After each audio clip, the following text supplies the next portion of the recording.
That's Isabong. Real time. It's happening right now. It's been happening since last year. Ito po yung pinakamalaki. At ang may-ari nito, kingpin na gambling lord. Napatake down namin itong particular company na to po. Pero nung pinatake down namin, nagbago ho siya ng site. May nag-text sa akin, boss, nakarating na sa kanila, kay Pineda. Nag-text. Source ko, nakarating na kay Pineda. Anong ginawa ni Pineda? Tuloy lang. Walang respeto. Ano ba yun? Incompetent kayo or tamad kayo or pasok kayo? Napakainutin nyo sa CICC. Kayo DICT, napakainutin nyo maging NBI. My opening statement, if with your indulgence, Mr. Chair, can I show a video, live video? That's Isabong. Real time, it's happening right now. It's been happening since last year. That's Isabong. And I think the source of that is located in Central Luzon, somewhere in Central Luzon. That's live. That's Isabong. Now, my question to the PNP ACG, are you aware of this? And the CICC, the Cybercrime Investigation Coordinating Center, as well as the anti-cybercrime of the NBI, especially the PNP. You were given 1.3 billion pesos in Intel funds last year, and this started last year pa. Yes, sir. We are aware of that, sir. Actually, So kung you were aware, ba't hindi nyo hinuli? Illegal to. that's online, sir. We have already submitted to the ICT and TCN CICC for the takedown. And continuous, sir, yung aming ano. When did you submit that to the DICT and CICC, you said, or PAGCOR? When was it submitted? Last year pa po ito. May I check, sir, with our data? May you check? You know na itong pag-uusapan natin at hindi mo pa alam pala kung kailan nyo pinorward. Yes, sir. This is very important kasi We are this is illegal. submitting every month, sir. Pinahinto na ito ni Presidente, itong Isabong, ni Yes, sir. PBBM. And yet, it exists since last year. At marami, Mr. Chair, ang nalululong dito. As a matter of fact, meron ng mga kabataan na nalulung dito na naman. May mga barbero, taxi driver habang nagmamaneho, nag-iisabong. Security guard na nasibak sa pwesto sa kanilang trabaho dahil nalulong sa isabong at nagsumbong yung mga misis sa action center ko. PNP, CICC, Mr. Chair, DICT, NBI. with the permission of General Asueta, sir. Yes, sir, we have monitored this and we have already taken steps. We have already asked the platforms to have it taken down. If you notice this particular feed, Mr. Chair, it already contains a modified version or a /1 version. Ibig po sabihin yung mga original na videos niyan na take down na ho namin. But No, this is live. Yes po, Mr. Chair. Parang ano na ho to, ni-re-up na ho to, ibang site na ho to, ang ibang account na ho to. Pero Mr. Chair, tama ho kayo na it's an ongoing problem because in the platforms, they are being streamed or they are being promoted on sponsored sites. That's why I asked for a meeting already with the platforms regarding their policies when it comes to advertising of these illegal gaming platforms, Mr. Chair. But you know, Yusek Paraiso, na hindi dapat pinapakita ito We online agree, Mr. Chair. dahil bawal. We agree, Kaya Mr. nga, Chair. sabi ng PNP, since last year pa, tinimbre na ro sa inyo, tinimbre sa PAGCOR, sa NBI, and yet wala kayong ginagawa for the past few months. Mr. Chair, Why? Mr. Chair, Kasi sandali lang, kasi pag yung mga tupada, agad-agad nahuli nyo, kayo sa PNP, meron pa nga dyan, nagtutongits na ng mga marites, nire-raid yung bahay, tapos hulihin nyo. Yung nagkakaraikros at sa TODA, ng mga tricycle driver, hinuhuli nyo, pero ito hindi nyo kayang hulihin. Mas malaki to. For the record, sir, dun sa ating isabong monitoring from July 2022 up to present, we have already monitored 7,814 platform or website, and 7,135 were already blocked by our internet service provider. Of course, Yeah, sir, yung sinasabi Yes, mo, sir. sir, yung sinasabi mo, guerrilla, ito po yung pinakamalaki. At ang may-ari nito, kingpin na gambling lord sa Central Luzon. yes, sir. So hindi nyo sa kayang galawin? Kingpin to, yung mga pinatake down nyo, yung mga guerrilla kung tawagan nyo, you know the word guerrilla, tama? Yung maliliit lang, mga pipitsugin, pasulpot-sulpot. Pero ito, big time to. Kingpin to. Never na ginalaw to. Ever since the start, from the get-go, never na ginalaw ito. Kahit man lang kalabitin, never na kinalabit to. With the Itong site. indulgence of Senator Raffy, may I interject. Ito po, dun sa PNP, sa CICC, NBI, simula nang pinatigil po ito, hindi naman po nawala ang online sabong, illegal nga lang. Ang problema, tama po si Senator Raffy, sa Region 3, hindi ho talaga matinag-tinag ito. Well, alam naman ho natin kung sino ang nasa likod nito. Sa Region 4A, ganun din. Sa CAR, Cordillera, alam din ho ninyo, PNP, kung sino ang nagpapatakbo, politician din. Doon sa Region 3, pamilya ng politiko. Region 4, ganun din. May idea na kayo, tama naman ho si Senator Raffy, anong ginagawa ng intelligence fund ninyo? Senator Raffy, go ahead. And amounting to 1.3 billion pesos. Sana pupunta yung Intel funds ninyo. And then CICC. Napakainutin nyo sa CICC. Kayo DICT, napakainutin nyo maging NBI. So, kung tama yung, kung nagsasabi na totoo itong si General Asueta na inirefer na pala sa inyo, last year pa, and yet it's been how many months? 6 months? Hanggang ngayon, hindi nyo pa rin natitake down ito? Mr. Chair, with Ano the- ba yun? Incompetent kayo or tamad kayo or pasok kayo? Mr. Chair, we've been fighting this battle, Mr. Chair, to be fair to all law enforcement agencies and the capabilities of CICC. We've been asking and we've been taking down sites both from the social media platforms and from the internet. Sorry, However, sir, to interrupt, sir. Sorry, I'm sorry, Yusek. Yes, meron kayong mga dinown. Again, ulitin ko, yung mga dinown ninyo na sinumbong ng PNP, yun yung mga pipitsugin, yun yung mga guerrilla, kung tawagin. Alam niyo na yung term na guerrilla, di ba? Pero ito, yung pinakamalaki sa buong Pilipinas, hindi nyo kayang i-take down, na located sa Central Luzon. Na ang may-ari nito, kilala naman ninyo siguro kung sino siya, kingpin siya sa gambling. Mr. You Chair, know that, at hindi nyo magalaw-galaw. It's been going on for so many months. Mr. Chair, what we take down is what's referred to us by the PNP and our law enforcement agency as Okay, well so as... sandali lang. So PNP, hindi nyo nireport ito kasi ang sabi niya kung ano lang nireport daw ninyo, yun lang daw tinitake down nila. Para mapabilis na tayo. Yun nga, So sir. ito ba nirefer nyo sa PNP? Ay sa CICC? Yes, sir. Yes o no lang? Yes, sir. As mentioned by CICC, sir, ang modus ng ating itong mga... No sir, Huwag kang magpasikot-sikot dyan. Yes, sir. Ito ba itong site na ito na pag-aari ng isang kingpin na gambling lord sa Central Luzon, ito na mismo, last year pa ito nag-ooperate. Ito ba ay nirefer nyo sa CICC, itong mismong site na ito? Yes o no lang? Last year. Huwag kang magsinungaling. Let me check my record, sir. I'm not sure, sir, but based on our data, But? sir, 7,135. No sir, I'm not talking about the 7,000, even 7 million, I don't care. Yes, sir. Okay, the numbers that you're giving me now. What I care about is this site. Itong pinakamalaki. Yung 7,000, yung mga guerrilla yun.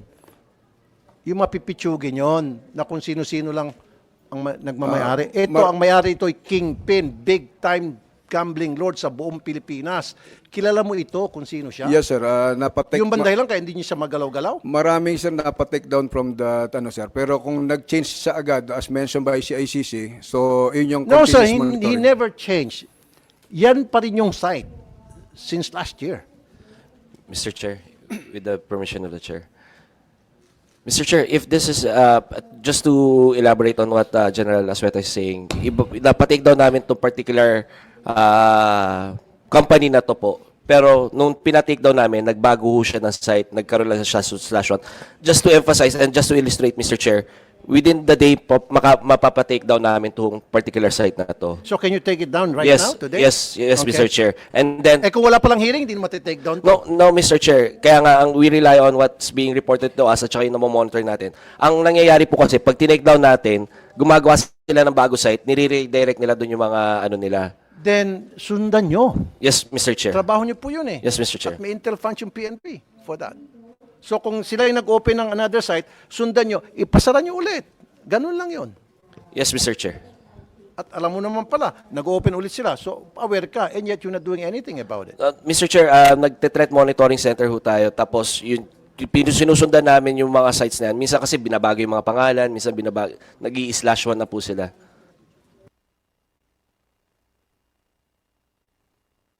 Alright, that's it for now. Mamaya na lang yung mga sunod na katanungan ko. That's just my opening statement. Thank you, Mr. Chair. Thank you, Senator Raffy.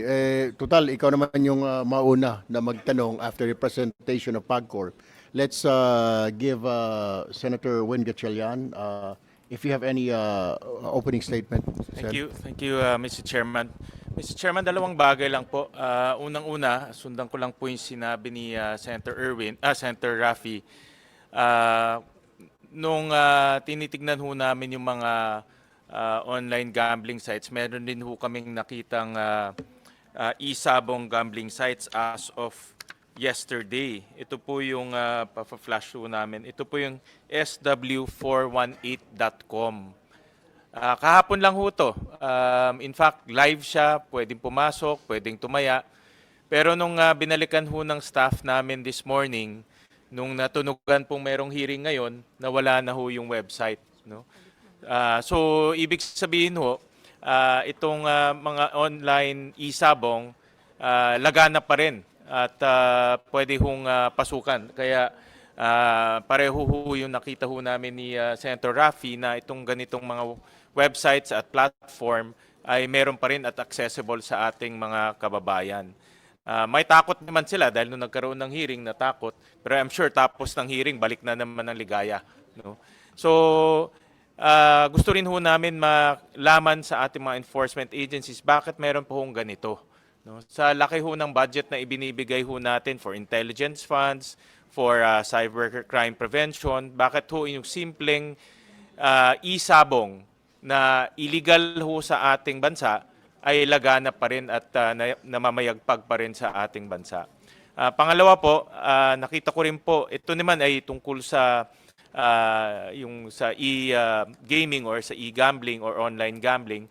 Nakita ko rin po na mayroon ho tayong mga bagong regulasyon na inilabas po ang PAGCOR. At gusto ho natin malaman kung itong mga bagong regulasyon ay masusing ipinapatupad po sa pamamagitan po ng regulation at yung mga kababayan natin na hindi dapat nagsusugal, no? Tulad po ng mga government agencies, tulad po ng mga taong hindi ho maliit lang po ang kinikita, tulad po yung mga taong na-addict sa online gambling o sa pagsusugal, dapat ho hindi ho sila pinapayagang magsugal. Nakita ko na, papakita ko na, nakita ko na malaki po ang kinikita ng gobyerno. Tama ho yun, pero yung kita, hindi ho natin pwedeng isakripisyo, isalang-alang ang kapakanan o moralidad ng ating mga kababayan. No? Dahil kung ang mahirap nating kababayan nalulong sa online gambling dahil napakabilis po magsugal, problema ho yan ng buong lipunan.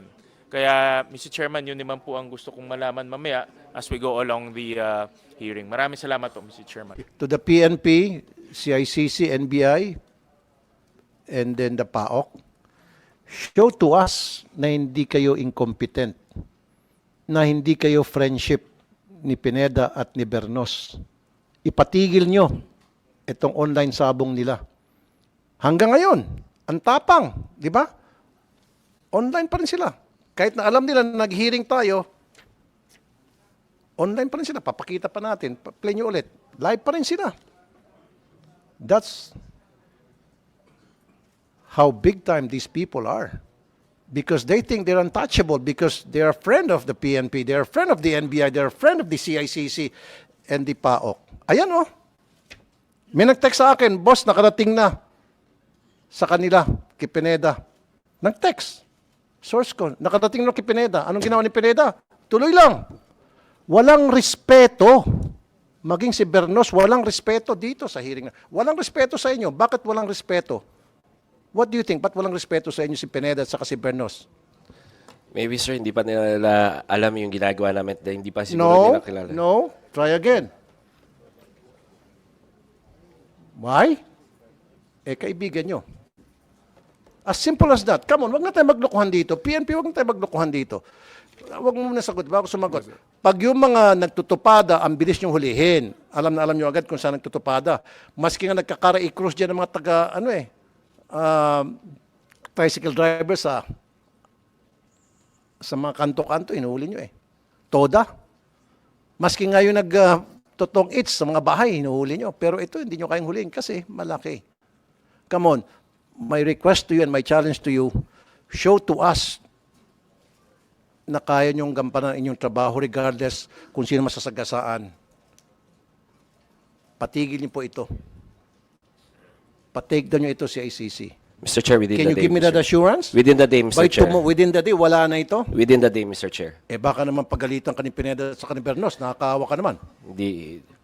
Kami ho sa CICC, wala ho kaming friends na illegal ang ginagawa. Sure po, ka? Mr. Chair. Yes, Mr. Chair. Eh paano ko sabihin, humingi ng bawi? Babawiin yung mga ano. Wala ho silang babawiin, Mr. Chair. Thank you. Thank you, Mr. Now, yung PAOK nandito, Mr. Chair. Dito sa PAOK, Mr. Chair, isa pa ito na pikon ako rito. Dahil kung mapapansin nyo, panay ang rate to sa mga Chinese na illegal na walang papeles. At I know for a fact na pinipirahan lang nila. Kaya I don't know, itong PAOK, kung maasahan pa rin ito, dapat wag na sumali ito sa, sa anti-gambling. Kikita lang itong mga taga-PAOK eh. Doon sa mga marami nagsumbong sa akin, mga taga-immigration. Inuunahan nilang immigration, tapos pagdating immigration, areglado na yung mga hinuli nilang Chinese. But anyway, my request sana sa PAOK, wag na kayo makialam sa anti-gambling, iwan nyo lang sa PNP, sa CICC, NBI. And then PNP, maasahan ko, tuloy-tuloy. Yes, sir. As we stand, sir, we will enforce the rule of law, sir, without fear or favor.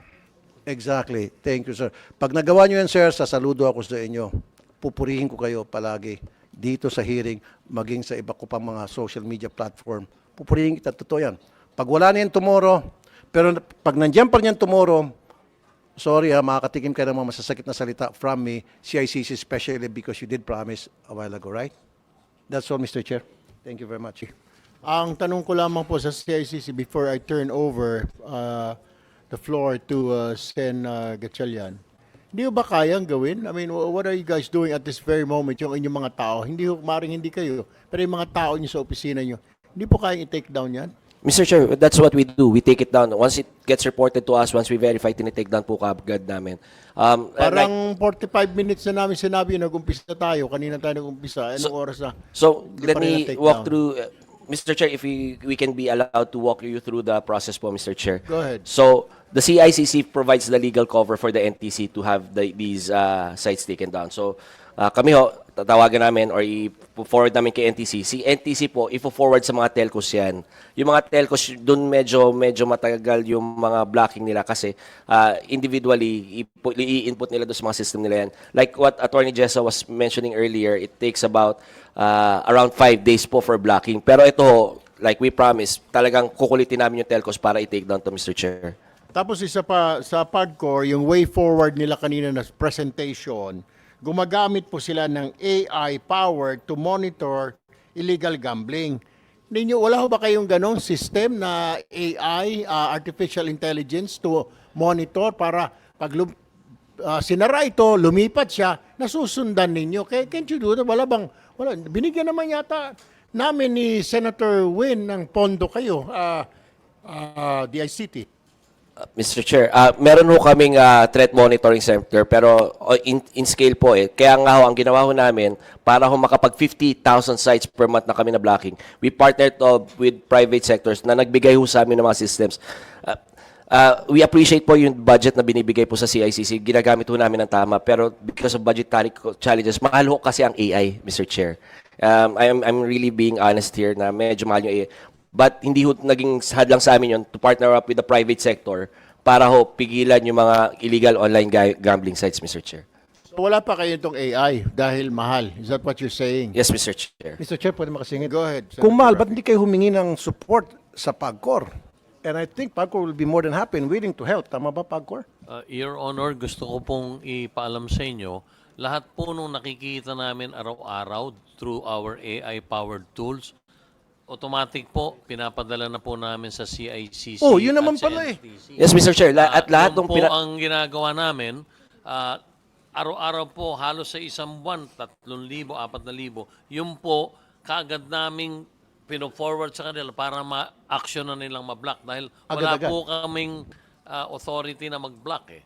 So, kaagad po yun, we share, we corroborate with them, at yun nga po ang binalita ni Attorney Fernandez earlier, talaga namang na-reduce po yung blocking time. Kaya lang, may mga rason po. Mabagal ang CICC. Po. Hindi naman po ganun kabaga. So, Bimilis na CICC, po. nabubuking kayo, Pero CICC.